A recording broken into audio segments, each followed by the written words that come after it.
It is really with a lot of great pleasure that I stand here today to make some comments about these findings at this national conference on strengthening down-up social accountability, citizen participation in national and county governance. And I know this has been such an issue for such a long time. In fact, I think when we went into devolution, we really did not prepare ourselves probably adequately. We found ourselves into it, we are in it now, and grappling and trying to find ways of moving forward with this particular agenda. In the morning, we had a very interesting discussion, and just before I go on to discussing what I wanted to discuss this morning, I just want to briefly go back to that discussion and just pick out, because sometimes I think this is the nexus of the problems that we have. Because as I listened in the morning, the discussion finally came to this issue of values. What are our values as Kenyans? Are these values defined? Which are these values? Which are some of these values? I can think of integrity. Which other one can we think of? Honesty. Which other one? Trust. Accountability. Transparency. All right, we know them all, don't we? Yes. How do we impart these values? If I'm to ask the other harder question, I always say, because I'm an academician, we always taking through our students through how to become a scientist, how to become an engineer. Where are we training Kenyans, especially the young Kenyans, on these very vital values? Are we doing it in the family? Are we doing it within the schools? Are these values going to trickle down from heavens and just settle down? This is a social process. It's a process of cohesion and sharing. And I think more than ever before, Kenya now is going to be challenged with devolution. I've been hearing even in the morning, people are talking about, do we want to devolve corruption? That's something we've been discussing at Senate. What must we ensure does not get devolved to the grassroots? How are we going to manage devolution with a group of personnel and professionals, for example, who have already been in those counties in different forums, who are working, for example, within the local authorities, and their values might not necessarily have changed. But is that the end of the story? No, it is not the end of the story. Going back to the whole issue of devolution, and just the understanding of that devolution reminds me of a study that we conducted in 2011. This was part of a group that is referred to as International Ford Fellowship alumni, who were a group of fellows who got scholarships from Ford Foundation, and they went to study, and they came back and want to give back to the community. And we conducted a study just after the promulgation of the Constitution in 2011 across 4 specific chapters. Chapter 7 on representation. We also looked at Chapter 8 on the legislature, Chapter 9 on the executive, and very important, Chapter 11 on the devolution. So within marginalized communities, we're asking them, how do you understand? Remember, these were only 4 chapters of the Constitution. How do you understand these chapters? What does devolution mean? What role do you play in terms of representation as a Kenyan? What is the role of the legislator? What is the role of the executive? Now, let me tell you the news. From that particular study, about 7% of the people in 2011 had not read the Constitution. If that study is redone, I don't know whether that percentage would have gone higher or lower. About 20% said they had read the Constitution, and we can challenge ourselves. And I think that's why you'll find us all carrying copies of the Constitution all the time, because we need to keep looking at it, referring to it, and trying to understand what exactly does it mean. Who is responsible for this? How much civic education was given, and how much civic education is still being given to enhance the understanding, because that is key. We're talking about participation. We're talking about participation at the local level. We're talking about communities getting involved. If I look at these findings from this particular research, that seems to be the basis of the whole thing. And it has been said that if devolution is going to be protected, one of the ways that we're going to protect devolution is through participation. Remember, you're dealing with leaders who have already been there for many years, who who have tended to be centralist with the power and taking the power to the people, both at national government and at county government. It's very difficult to change the mindset of such people suddenly and expect them to have a bottom-up approach. Usually what will be maintained is an up-bottom approach, and that's what we are seeing. And at Senate, we've been discussing these issues over and over again. For example, how do we ensure that we've controlled for the resources that have been given at the counties and that they're adequately used specifically for what they're meant to be used for? One proposition I say is that if members of those counties know what the expectations are, then they can hold county governments to be responsible. So when I looked at this study, and I was meant to be here yesterday, but unfortunately I wasn't there, and I would have liked to listen to the deliberations, and I hope I'm not repeating some of what was discussed yesterday. But when I looked at this finding, I said this is the most important component for devolution. The public understanding of devolution, public participation, and the mechanisms that are there. Participation is an abstract concept, like cohesion, like anomie, like law. How do we understand it? What does it mean? Is participation being in the room? As we are in the room, are we participating? When do we participate? Is it when you open your mouth? Is it when you open your mouth to say something? Can you participate without talking? Huh? You can, by affirming what others have said. If you have been watching the rallies that have been taking place, especially with the call for the referendum, and I'll go briefly when I discuss the Senate, because I'm just giving a bit of background, and I'll go back to the Senate and the specific activities and proposals that we've been trying to put into place to ensure that devolution holds and devolution is actualized. And when you look at the rallies that have been taking place, you're finding politicians going and talking to people. And sometimes I say at the end of the session, you really don't know what these people have understood. One group comes and tells them this, another group comes and tells them that. Sometimes I think participation for us is when people are gathered together and they're listening to you. And that's not participation. I remember in the 1980s, especially when the whole issue of gender and involving specifically women in participation, there was the whole issue of women might be there in a room, but they're not, because maybe culture, for example, dictates that they cannot say anything when they're in those specific rooms. So I think it is very important for us to decide who takes responsibility, how can that responsibility be enhanced.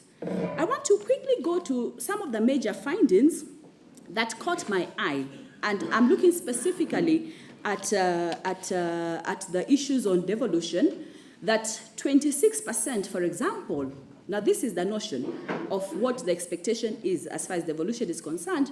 They recognize the right of communities to manage their own affairs and to further their own development. And that, in and of itself, comes with various issues. The issues, do we know as communities what our affairs are? Are we mobilized enough to understand what the affairs are? Are those affairs for us as community members or for the leaders of those communities? Where do these affairs come from? What is the mechanism that we're going to put into place to ensure that the issues from the community can be appropriately brought out? For the county of Taita Taveta, from what I have been informed, is that even before the election of the governor, they've been able to get together and come up with their own manifesto and development agenda. And by the time the governor was elected, they presented this as the community. For the various communities, there was an article in The Nation, I think yesterday, I don't know whether you saw it, I think as an editorial, and it was talking specifically about coastal counties and asking, for example, what is the general direction? We are the ones to pose this question in each of the counties. What does this county want to attain? What is the community affair for this particular county? What is the agenda for this particular county? Have we engaged in that process so far? Because I put it to you that that is something we need to be able to do. 25.2% thought it's important also to give powers of self-governance to the people in the exercise of the power of the state in making decisions affecting them. And that has to do with empowering. They need to be able to understand. The provision in the Constitution is for participation. And if we talk about, for example, even county assemblies, how many people have gone to any county assembly session? Do we know where those... Now, I want answers. You know me, when I talk, I want answers. I don't want to be talking alone. Okay?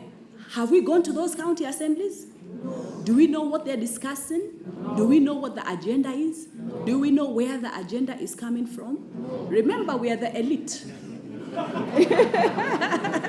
we are the elite. We are the ones who, I will not say understand the whole Constitution, because I think none does. I always see Senator Amos Wako, probably who has read this Constitution 100 times, because he has all sort of leaf papers, pink, green, everything. But he's always referring again to the Constitution, okay? So we understand it in bits. We understand it relatively well. But how about those people at the grassroots? Do they understand what is going on? Has anybody explained to them what is going on? I was talking to one of the MCAs at a function recently in Embu, and I asked, so what is your agenda? And I'll talk about this briefly when I talk about the role of the Senate, because that's our role as well. Oversighting. The Senate as an organ, especially for devolution, is most critical because it is the one that links to the county directly. So we need to be able to know what is happening at the county assemblies, what is the discussion. We're hearing all sorts of legislation that is coming up, and I think you know the most famous that is coming up, the one about sitting positions, isn't it? Yeah? And I don't know what we'd have to say about that. It would be interesting to watch the space and see what the deliberation will be. But what is the focus and where do we want to go to? Ensure equitable sharing of national and local resources. Very, very key. Sometimes a little bit sensitive because each county has various potentials. Some counties more potential than other counties. In the Constitution, all the revenue is collected and put into one pot and then distributed. According to Article 203(2), this allocation is done 15% to the to the county government and 85%, not less than 15%, it says, not less than 15%. So it can be more than 15% and 85%. Various arguments, is this enough? For example, for the counties who produce more, etc., etc. And that's something to think about. But one of the areas that the whole issue of natural resources can be used in an innovative way, because when we talk about devolution, we're talking about devolving two very important aspects. We're talking about the devolution of power and the devolution of resources. Without resources, you're not going to be able to get anything done. And that is why this whole push for the increase of the resources in counties. Remember, we're talking about counties that have inherited debts. For example, for Mombasa County, half the allocation is actually going into debt repayment. And we're still talking about, and the previous speaker, our brother here, said that at the end of that day, everybody is going to watch. You know, we have to really trace the trail of how things go. What are we doing right and what are we doing wrong? So that at the end of the day, we can say, this didn't happen for reason 1, 2, 3. This happened because of reason 1, 2, 3. These are the lessons learned. This is where we can take it from what we've been able to discover. So very, very key. Now, one of the very innovative ways, and this has been a discussion for some time, is that God has endowed every county of the 47 county with resources. And one of the proposals we've put in Senate, and this is now going to be prepared to a bill by an ad hoc committee on natural resources that I chair, is to look at each county and look at the resources. You look at Turkana, there's oil, there's water. You look at Kitui, there's coal. You look at the coast, there are beaches, there's wildlife. You look at Kakamega, there's even gold, isn't it? Everywhere in all these natural resources, there's a potential. How would it be that, for example, for the investors who are exploiting these natural resources, that they leave something directly that will go back into the communities? A proportion that can be shared We're proposing about 25%. We're going to have meetings with investors and government officials to decide which is the adequate figure. But at the end of the day, this money is put into a pot. This money ensures that Katana can go to university, even if he comes from a poor family. That Kerich can be able to become the best runner because he's supported to do that, isn't it? That this elderly woman who does not have a shamba can be given at least something to maintain social responsibility, social accountability, put all into one pot. So that is one of the proposals, but that is something that is still under discussion. And then fostering national unity. And when I came here, I think in the morning, I was having a brief discussion, and I was saying, we have to be careful, especially in the context of county governments, to ensure that we don't lose sight of national cohesion, all right? So that even as we get into county governments and focus on developing counties, we don't become ethnic enclaves, we don't remain us as Kwale County, Wale as Mombasa County, Wale as Nairobi County, I see governor, very engrossed there, wengine as whatever county, you know? Because what are we talking about? And I think this is where the understanding has to be there.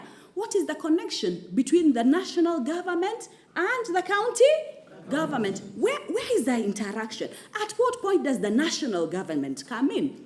I've just come from the Mombasa show. And there was a very interesting scenario when the president was riding on the jeep and saying hello to people. And some people were saying, I was just hearing on the side, why isn't Governor Joho on top of that car? You know? Yeah, immediately. That was the fact. I hadn't even noticed, okay? So people are watching. The land issue just came up, you remember? In Mombasa, and we've just come from solving that. And some people said, oh, the leaders changed their mind. No, we did not change our mind. We looked at the merit of the argument once national government engaged. Before national government engaged, it was impossible to know what was happening. So these are the lessons and these are the dynamics. But I think we'll all be able to get it right and put it all together in a very, very comprehensive way as we move forward. So that interaction is very, very key. But one other thing which is very, very important, I think for devolution, and in the context of all the discussions that we are having within Senate and National Assembly, I'll get to that in a few minutes, the wars and what does it mean for devolution, all right? But within the context of revenue allocation, within the context of what is the output from the counties? Hello? How are we going? We must put our governors to be accountable in a very distinct and definite way. We must be able to put measurability. I hear people talking about, oh, kutakuwa na maendeleo. We will develop, you know? Lamu will develop. Huh? What is development? Excuse me. What is development? Is development, we have 10 schools, we'll be having 15 schools? What are the and this, I think, and I want to tie this with participation. And I haven't looked at this study extensively as I would like to, and I will. But this we have to push. Devolution is our baby. All right? All our baby. And we must educate ourselves that it's not for the politicians, it is not for civil, it is for all of us. If devolution works, we all move. That level of equity at counties, which we are all praying for. You know, this is our moment, isn't it? And that's why even at Senate, we are fighting and saying we must be able to survive to deliver this because we're going to be judged very, very harshly. If devolution doesn't work, governors will be charged very harshly. Senators will be charged very, very harshly. So how do we protect this baby? Let us have those parameters, those indicators. Let us have those as very, very explicit and openly shared. I've been in some of the counties who have come up with some sort of strategic plans. That is already beginning. And I know other counties are working at it. But I think there's a difference between having a template and putting it somewhere for yourself. Are we together? And having, my suggestion is that that template, that output, that product must be shared out. And I'm not talking about performance contracting. That's a bit different, all right? I'm just talking about counties having a sense. And my proposals, and we're going to do this in Mombasa County shortly, is to bring all members in the county, all the players, the governor, the county executive, the MCAs. Ask them, what is your role? The county executive, what is your role? Where are you going? And how does your role tie up with everything the county is doing? I know this has already been done in Nyamira, and there's a lot of progress. Okay, so it's about also looking at the details and trying to ensure that these all fit into place. Okay. At Senate, therefore, we're trying to do quite a bit. I think some people talked about, basically from the time we've started, we've come up with several bills. Some of these are going, several motions really. Some of these are going to be made into bills. But we're looking at various issues of Harambee, for example, and streamlining them within counties. Every county, for example, having a particular university, increasing the number of schools, upgrading of health centers has been something that we are thinking about at the Senate. Trying to link up with county assemblies. We've had various county assemblies come to the Senate for us to see what it is, for them to see what it is we discuss. We also need to get out and go to the assemblies.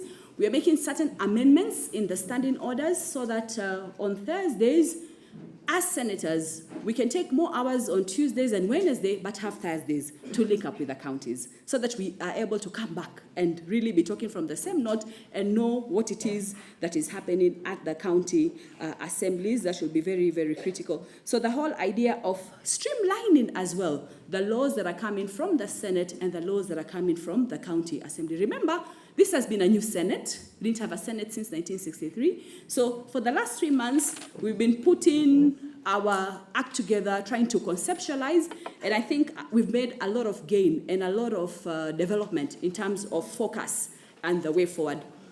The only threat that might be there, and this is a challenge for the Senate, is to ensure that we remain bipartisan. You know what I mean? Yes? We need to remain bipartisan so that we're able to really, and this has happened in the first quarter, where we were able to look at each issue in terms of the merit, rather than having political influences coming into the way we debate and look at things. And I think that is something that we will work at.